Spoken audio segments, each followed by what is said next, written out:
So, last week I told you about the figure the Tyrolean farmers call her. The one who appears on the slope before the snow moves.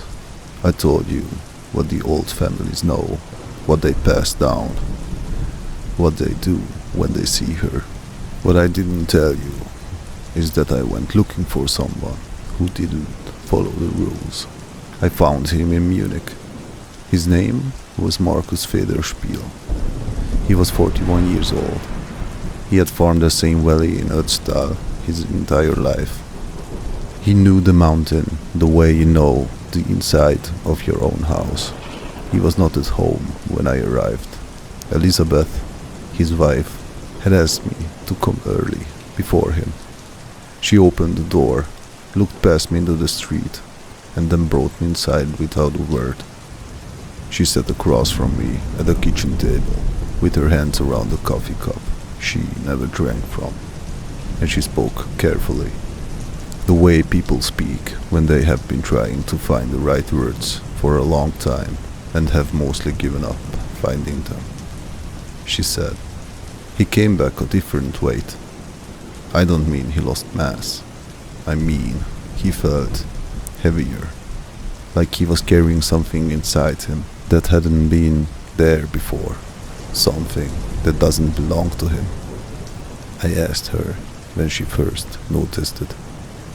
She thought about that for a long moment. Then she said, on the drive home from the hospital, he was sitting in the passenger seat, and I kept glancing at him, and he was looking out the window, and I thought, that's not how he looks out of windows. That's not his face when he looks at things. Something behind the face was different. Something behind the eyes. She stopped. She turned the coffee cup slowly in her hands. He talks in his sleep now. He never did before. I've tried to record it on my phone, but it never comes out clearly. Just sounds. Almost words. Whatever he's saying it to someone. She looked at me directly for the first time since I sat down. I don't think that someone is me. I don't think that someone is anyone in this house. She was quiet for a long moment. Then, very softly, "I love my husband. I want you to write that down. I love my husband and I want him back. But sometimes, at night, when I hear him talking, I close the bedroom door and I tell myself, it's because I don't want to wake him." She didn't finish the sentence. She didn't need to. We heard the front door. Elisabeth stood up immediately, smoothed her jacket, and looked at me with an expression that was equal parts warning and exhaustion. Then she picked up her coffee cup, walked to the sink, poured it out untouched, and left the room without looking back. A moment later, Markus sat down across from me. He saw her on the 14th of January 2019. He was found 3 days later, 800 meters, about half a mile from where he was supposed to be, in a section of valley he had no reason to be in, with no memory of how he got there. He would not speak about what he had seen, not to his family, not to the doctors, not to anyone. He saw the farm in March, and then he moved to Munich. He does not go back. This is what other people told me happened. Markus told me something different. It took me 8 months to get him to talk. This is what he said. The Ötztal is a valley in the Tyrolean Alps, about 65 kilometers, 40 miles southwest of Innsbruck. It runs roughly south from the Inn River into the main Alpine ridge. It's steep country, serious country, the kind of terrain where a mistake in January costs you your life. Markus had been farming there since he was 19. He knew the snowpack the way a doctor knows a patient. He knew which slopes loaded in which wind conditions. which aspects were dangerous and which temperatures, which parts of the mountain you left alone in January after heavy snowfall, and which parts were safe. He was not a careless man. He was not a foolish man. He was not a man who took unnecessary risks. He saw her at 3:70 in the afternoon. He knows the exact time because he had just checked his watch to calculate how much light he had left. He had 40 minutes before he needed to start back. He had 40 minutes. He never used them. These are Markus's words, as close as I can reproduce them.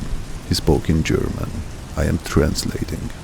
She was above me, on the east slope, maybe 250 meters up, about 820 feet, standing in the place where the snow was deep, and there was no path, no reason to stand there. I saw her and I stopped moving. I don't know why I stopped. I just stopped. She was tall, very tall. The height was wrong. I remember thinking that the height is wrong. But I couldn't work out exactly why. Something about the way the length was distributed, like the measurement didn't add up correctly. She was dark, not wearing dark clothes, dark in herself. Like the light around her was different. The snow was brilliant white everywhere, and she was just dark. A dark shape that was the wrong height, standing on the wrong place on the mountain. She was facing me.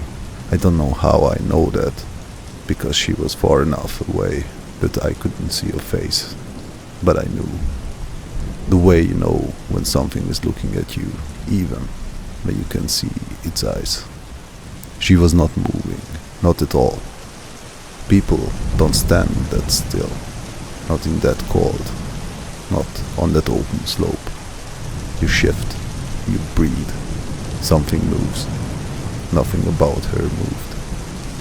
I knew I should go. I had been taught since I was a child what this meant.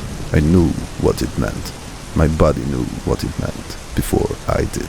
But I didn't go. I don't know why I didn't go. I have thought about this every day since. I knew immediately, and I stood there. I stood there, and I watched her, and then she moved. Not much, not dramatically. She turned her head, just her head, slowly to the right, away from me, and I saw her face. I can't describe it.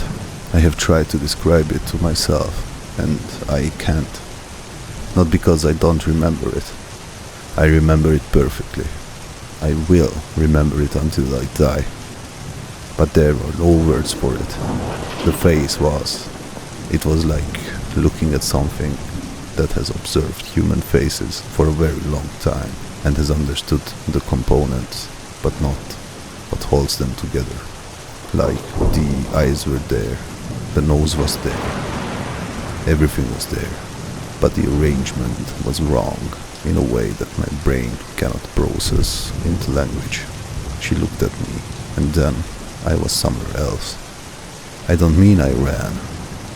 I mean I was somewhere else. The next thing I knew, it was dark, and I was on the valley floor, 800 meters from where I had been, and my phone said 3 days had passed.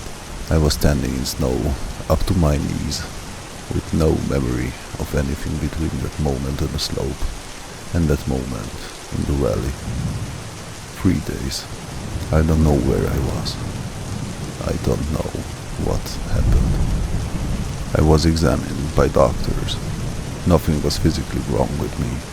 No frostbite, no injury, no signs of exposure, despite 3 days in January in the Alps, with no shelter and no equipment beyond what I had on the slope. Nothing physically wrong with me, but I will not go back. I will not go back to that valley. I will not go back to that mountain. I sold everything my family had built there for 5 generations, and I moved to a city, and I will die in a city, and I will not go back. You ask me what I think she is. I think she is what comes before the snow moves, before the mountain decides, before whatever is going to happen, happens. I think she is the moment before. I looked at her face, and I saw what comes after, and I think whatever I saw is still in me, somewhere, in a place I cannot reach, and I cannot look at directly. The same way you can't look directly at the sun, except the sun doesn't look back. Markus Federspiel lives in Munich. He works in a warehouse. He does not go near mountains. The farm was sold to a family from Stuttgart who use it as a holiday property. They are not from the valley. They were not told what the valley's old families know. I thought about warning them. I decided they wouldn't believe me. I'm still not sure that was the right decision. The tradition of the Tyrolean valley is about the figure, what she is, what she means. What you do when you see her has one absolute instruction at its core.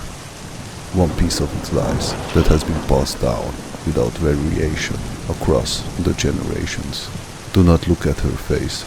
Do not look back at her as you leave. There's a softened version, the version for children. The real instruction is older and simpler.